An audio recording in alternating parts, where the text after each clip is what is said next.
Number 2، اموی party اور Hashmi party. ابو مخنف کی روایت سے اس بات کی طرف اشارہ ملتا ہے کہ بیعت کے وقت بنو ہاشم اور بنو امیہ کے درمیان اختلاف اور سخت کلامی واقع ہوئی، حالانکہ یہ بے بنیاد اور غلط بات ہے۔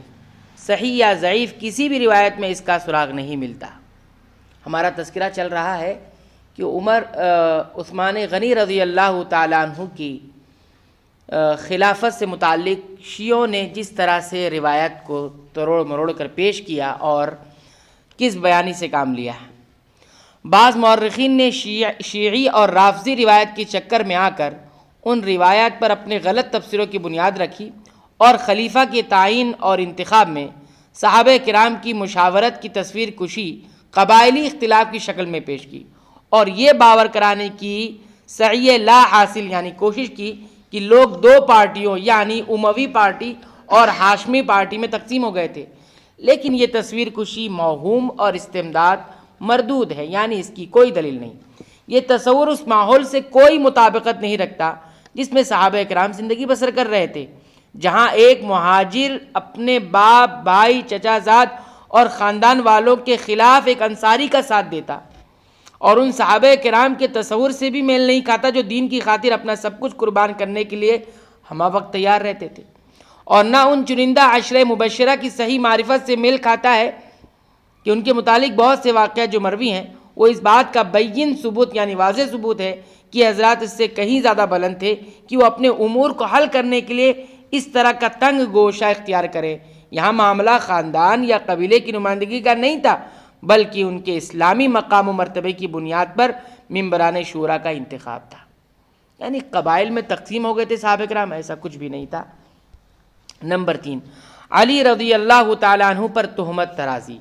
علامہ ابن کثیر رحمہ اللہ فرماتے ہیں کہ ابن جریر وغیرہ کی طرح بہت سے مورخین نے نامعلوم اور مجہول لوگوں سے جو یہ نقل کیا کہ علی رضی اللہ عنہ نے عبد الرحمن بن عوف رضی اللہ عنہ سے کہا تھا تم نے مجھے دھوکہ دیا ہے اور تم نے عثمان رضی اللہ عنہ کو اس لیے خلیفہ مقرر کیا کہ وہ تمہارے سسرالی رشتے میں آتے ہیں اور تاکہ وہ اپنے امور میں روزانہ تم سے مشورہ لیتے رہیں، یہاں تک کہ عبد الرحمن بن عوف نے یہ آیت تلاوت کی کہ ان الذین یبایعونک، سورہ الفتح کی آیت نمبر 10 ہے۔ ترجمہ، جو لوگ تجھ سے بیعت کرتے ہیں وہ یقیناً اللہ سے بیعت کرتے ہیں، ان کے ہاتھوں پر اللہ کا ہاتھ ہے۔ جو شخص عہد شکنی کرے اور اپنے نفس پر ہی عہد شکنی کرتا ہے، اور جو شخص اس اقرار کو پورا کرے جو اس نے اللہ کے ساتھ کیا ہے، تو اسے عنقریب اللہ بہت بڑا اجر دے گا۔ یہ اور اس طرح کی دیگر روایت جو صحیح روایت کے خلاف ہے، یہ سب کی سب ان کے قائلین اور ناقلین پر مردود ہیں، یعنی لوٹا دی جائے گی۔ واللہ اعلم۔ صحابہ کرام سے متعلق ہمارا ایمان اور یقین ان واہموں کے برعکس ہے جو روافض اور بیوقوف قصہ گو بیان کرتے ہیں، جن کے پاس صحیح، ضعیف، غلط اور صحیح کی کوئی تمیز نہیں ہے۔ اللہ ہی صحیح کی توفیق دینے والا ہے۔ نمبر 4، عمرو بن عاص اور مغیرہ بن شعبہ رضی اللہ عنہ پر تہمت ترازی۔ ابو مخنف نے شورا کی روایت میں عمرو بن عاص اور مغیرہ بن شعبہ رضی اللہ عنہ سے متعلق بیان کیا ہے کہ یہ دونوں مشاورت کے وقت دروازے پر جا بیٹھے اور سعد بن ابی وقاص رضی اللہ عنہ سے ان دونوں کو وہاں سے بھگا دیا۔ سعد بن ابی وقاص رضی اللہ تعالیٰ عنہ نے دونوں کو وہاں سے بھگا دیا اور کہا کیا تم یہ چاہتے ہو کہ بعد میں کہو کہ ہم بھی ممبر شورا میں سے تھے؟ یہ انتہائی غلط بات ہے۔ عام لوگوں کے سلسلے میں بھی یہ تصور نہیں کیا جا سکتا چاہے جائے کہ صحابہ کرام کے بارے میں یہ سوچا جائے۔ لوگ ممبران شورا کون ہیں انہیں اچھی طرح جانتے اور پہچانتے تھے، اور یہ خبر ان کے درمیان مشہور و عام تھی کہ کوئی غیر متعلق اس کا دعویٰ نہیں کر سکتا۔ حقیقت میں ابو محنف کی روایت میں تناقضات کی بھرمار ہے۔ غور و فکر کرنے اور صحیح اصولوں سے اس کا مقارنہ کرنے والوں کے لیے یہ بالکل واضح ہے، اور اس کے عجائب و غرائب مشہور ہیں، انہیں ذکر کرنے کی ضرورت نہیں۔ ڈاکٹر یحییٰ الیحییٰ نے اس کی بعض مثالوں کی طرف اشارہ فرمایا ہے جو اس روایت کے باطل ہونے اور عدم اعتبار ہونے کے لیے کافی ہے۔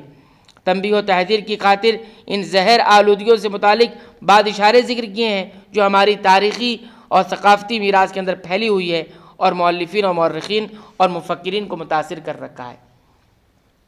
تو تاریخ کو بہت ہی تروڑ مڑوڑ کر ان شیعوں نے پیش کیا اور رخ کہیں کا کہیں لے گیا، حالانکہ صحابہ کرام کی جماعت ان تمام چیزوں سے پاک تھی. ان کے یہاں کوئی نسلی تعصب نہیں تھا, کوئی قبالی تعصب نہیں تھا کہ جس کو بنیاد بنا کر وہ خلافت جیسی منصب کو, خلافت جیسے مقدس مقام کو وہ اس طرح پر لے کر جاتے.